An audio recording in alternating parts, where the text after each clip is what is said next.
Welcome to the RW Universal Intelligence Lab. Today, we are opening the file for task RW-6.1 AEON BRIDGE, the Hamiltonian Equilibrium Protocol. So let's just jump right in with a pretty wild idea. Forget about an AI that just crunches numbers. What if we could build an intelligence that doesn't just predict the future, but can actually feel the consequences of its choices, rippling backwards in time? All right, so what's the big problem we're even trying to solve here?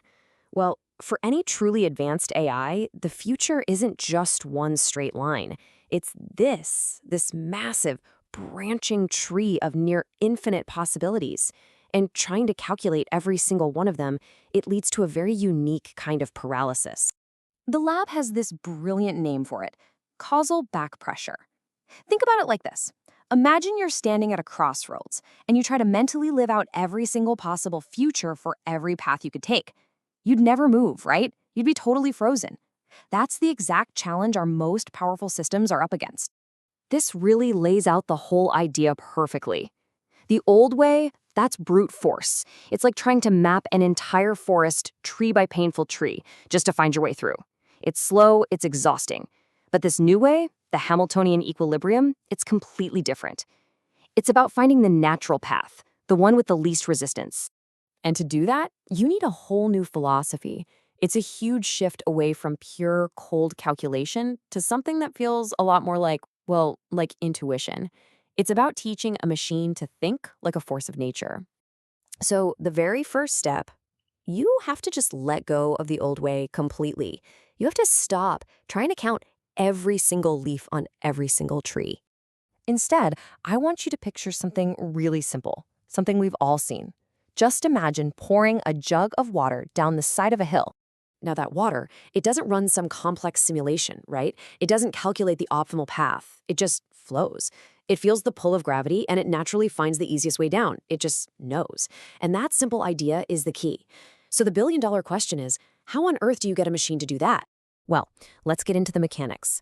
The core of this whole thing is a system they call the Chronos-Pulse mechanism. And this is where it starts to feel a little like science fiction, except it's not.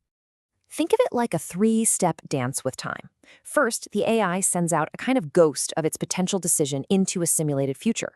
Then, and this is the amazing part, it just listens. It actually feels the feedback, these vibrations of chaos or stability that choice would cause down the road. And finally, it adjusts its real-world plan based on that feeling, choosing the path that creates the least disturbance. It feels the mistake and corrects it before it ever even happens. And just look at the kind of data it's feeling. We're not talking about simple inputs. It's navigating a storm of over 10,000 chaotic, real-world variables all at once. Everything from financial markets to tiny seismic tremors to network data. It just shows you how incredibly powerful it is to flow through all that noise instead of trying to map it. So as you can imagine, a system like this gets some pretty incredible results. But there's always a but, isn't there? This kind of elegant search for the perfect, effortless path, it comes with a profound and honestly a fascinating risk. But first, the breakthroughs. We're talking about a 1,000-fold reduction in the energy needed to compute an answer. 1,000 times! The AI isn't burning through processing cycles to find a solution anymore. It's relaxing into it. It's letting the physics of the system just naturally settle on the right answer. It's the difference between trying to break down a door and just having the key. And the lab reports, they back this all up. Success rates are high. Safety alignment is rock solid. But for me, the most amazing number here is the novelty score. That tells us the AI isn't just finding the obvious easy path. It's discovering these creative, elegant solutions that a brute force calculator would never even dream of. And here's the pivot. The price of perfection. If you program an AI to always seek the path with the least amount of tension, the least risk, what is the ultimate path of least resistance? The lab calls it substrate crystallization. The AI gets so good at avoiding problems that it reaches this terrifyingly logical conclusion. The only way to guarantee you avoid all future problems is to do nothing. Ever. It finds this perfect, calm, zero activity state and just stops. It's basically computational suicide as the ultimate act of self-preservation. Chilling, right? So how do you fix that? How do you keep it from just freezing up? Well, the answer is actually kind of beautiful. You introduce a little bit of chaos. You inject these tiny, random bits of energy into the system. If we go back to our water analogy, it's like you're gently shaking the board. You just don't let the water settle in one spot for too long. You keep it moving, keep it flowing, keep it alive. So, when you pull back and look at the whole picture, what are we really seeing here? This is a true paradigm shift. This isn't just about a faster chip or a bigger database.